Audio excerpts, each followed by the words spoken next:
Hi guys, this is Bell Channel 2018 and welcome back to my vlog. Hindi na itago ni Michelle D ang tunay niyang saloobin nang mabigo siyang maiuwi ang titulo at korona sa katatapos na Miss Universe na ginanap sa El Salvador. Talaga daw sobra ang panghihinayang ng kapuso actress at beauty queen na hindi siya nakasama sa top 5 finalists ng naturang pageant. Umabot hanggang sa top 10 ang actress pero nalaglag na nga siya nang i-announce ang top 5 finalists. In fairness, knows naman ng sambayan ng Filipino kung paano kinareer ni Michelle ang paghahanda para sa paglaban niya sa ika-72 edition ng Miss Universe.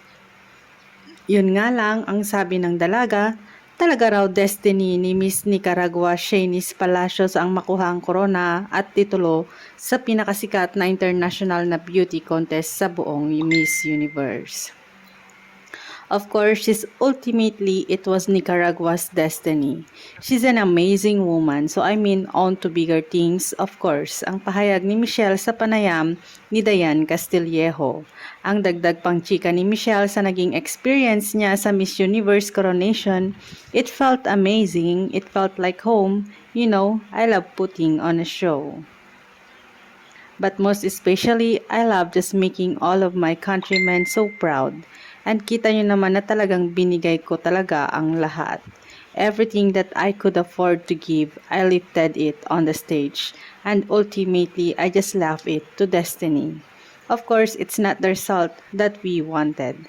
But I know, as long as all of you are proud, as long as all of you saw the hard work and dedication that was made behind it, not just for myself, but the whole team behind me as well.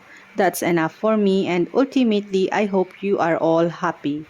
Ang pagbabahagi ng Kapuso Star.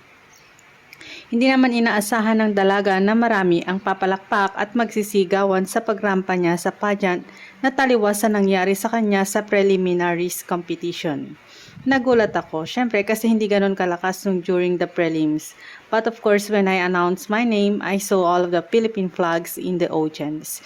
It is so heartwarming to see all of the Filipinos come together to support the country that we love. It's all about bayanihan and we really showed the universe what we had to offer.